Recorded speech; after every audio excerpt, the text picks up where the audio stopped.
Good afternoon, everybody. It's Richard Noble, gay rights activist, and I'm here to join the anti-Trump protests in Palm Springs with my Constitution of the United States, signed by Hillary Clinton.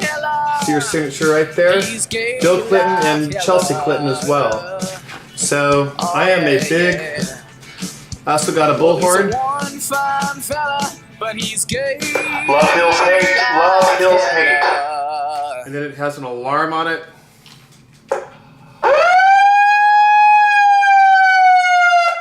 Okay, so it's really loud. This is a real protest bullhorn. And I know that that's going to shake people up maybe a little bit, but it needs to be shooken up. I also here have a Gandhi pamphlet, Mohandas Gandhi, who studied with Martin Luther King the practices of nonviolence and civil disobedience when it comes to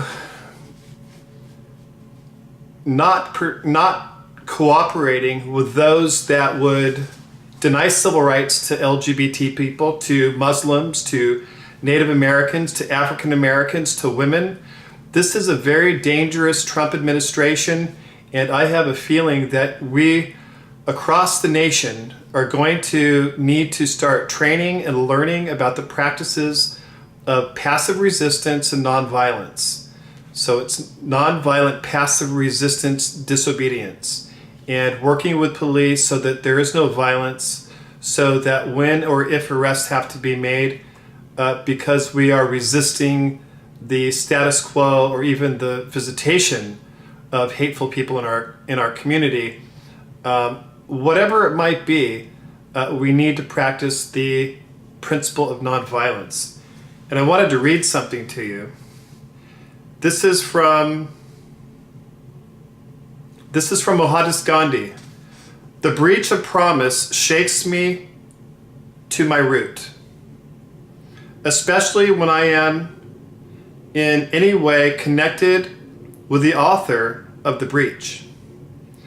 And if it costs my life, which after all, in the age of 70, has no insurance value, I should most willingly give it in order to secure the performance of a sacred and solemn promise. That's a big deal. So our promise is the United States Constitution and the Equal Protection Clause in the Supreme Court, and basic human rights, basic decency, especially for same-sex marriage, transgender rights, equal access to bathrooms, making them gender neutral. The Electoral College. We need to abolish the Electoral College. I think Hamilton would be very upset if he saw what was going on today. It's not evenly distributed. For instance, if you take the 3 votes in South Dakota with a population of 400,000, and then you have 55 votes with a population of 24 million in California, it's roughly that. And you do the math and do the division and come out with some differences. You'll notice that Hillary probably should have walked out of California with 117 Electoral College votes, and that would have put her over the top, just in California alone. So I know that the Attorney General, Eric Holder, is writing a paper on this to abolish the Electoral College, and I think he's right. I know he's right, because the people voted. Women voted, Mexicans voted, black people voted, gay people voted, lesbians, transgender people, young, old, the millennials. I mean, you name it, Bernies and Trumps and independents, and it's not really, people will argue whether or not this is a true democracy. What it is a republic. A republic, and it is the only country whose presidential election has an electoral college. No other votes in our country do that, not for the Senate, not for the House, not for City Council, and no other free world democracy has this system. And it failed us. It failed us with Al Gore, and it has failed us with Hillary Clinton, and she is the popular vote. She's my president, and Al Gore is my president. George Bush was not my president, and Donald Trump is not my president. We all know who the true presidents are in this country because we voted and we elected them into office. So, having said that, love will heal hate. Even with the people that Obama is introducing to the White House, there is a sickness in Mike Pence, who wanted to take all the money away from AIDS and put it into organizations, Christian organizations that wanted to cure gay people, and that's reprehensible. It's a violation of human rights. It's a violation of federal and state law here in California. I'd have to relook on the federal statute on that. But I know here in California, where Hillary got the sweeping vote, we protect people from being damaged by Christian ideology. It's like old school psychiatry where they did electric shock therapy. Anyways, I just want to reach out to all the young people out there, and having walked across our nation with a gay flag, I met a lot of beautiful people. There's a new spirit of young people in our country that voted for Hillary, and they're outraged at what they have seen in this campaign over the last year and a half with Donald Trump and now Mike Pence, and you've got Newt Gingrich, and you've got Chris Christie.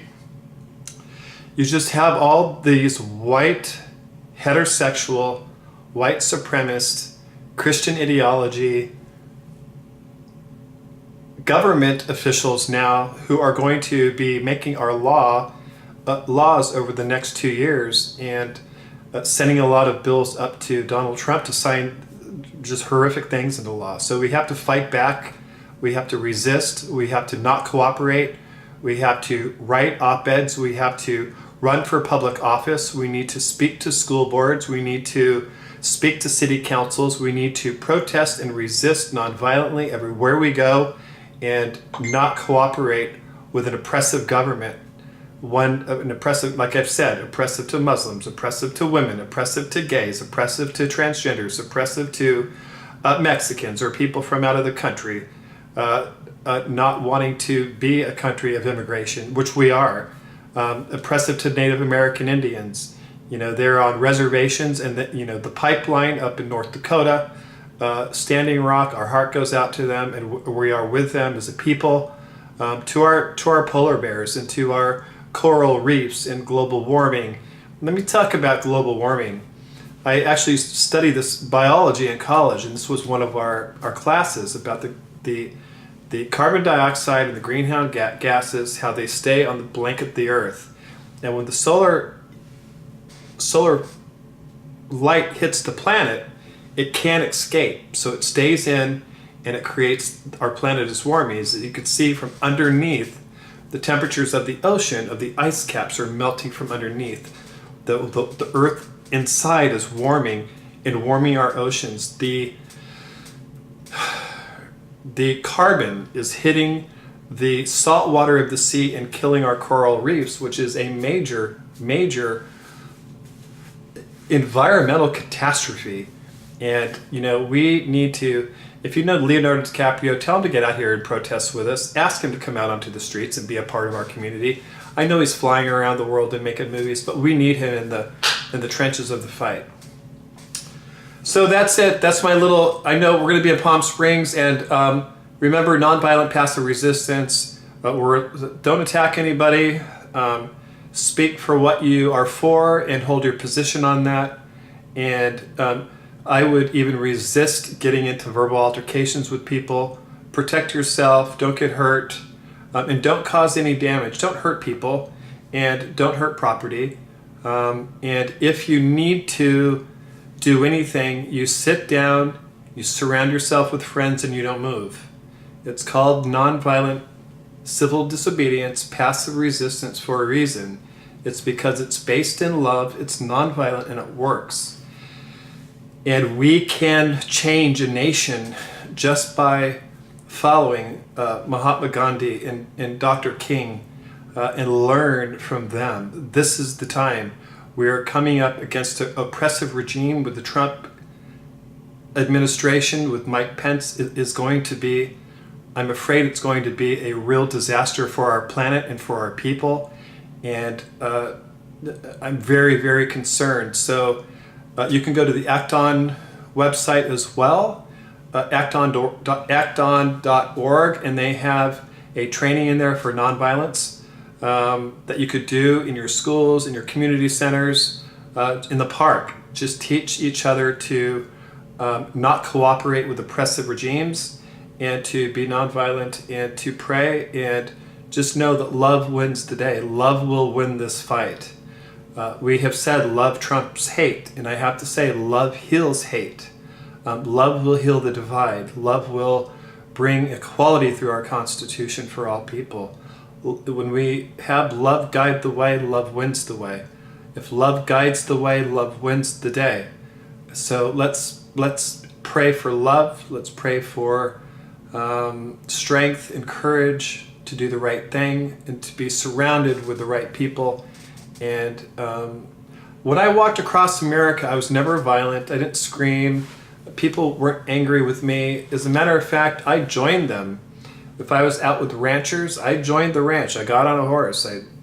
I built a fire and learned how to have cowboy coffee. When I was in the South, I wore a hat that helped me sort of fit in, but I also had the rainbow flag. On one hand, there was a joining, and the other hand, there was also a self-representation that was non-negotiable. So I wanted to just come out and say hi to all the youth and hi to the new generations who are going to be out there fighting and leading our movement over the next 4 years. And for us older people, I'm only 51 and single, I have to say. But we will be there supporting you, and please support us. Some of us have experience. We know what it's like to be arrested. We know what it's like to have bail ready set and to have people on the front lines gathering names and phone numbers to make sure that we are all accounted for, and that there are follow-up teams to reach out to jails, courts, or the police department to make sure that our people are located and that they're safe if it comes down to that, and that they are freed, and lawyers. Pass the Equality Act!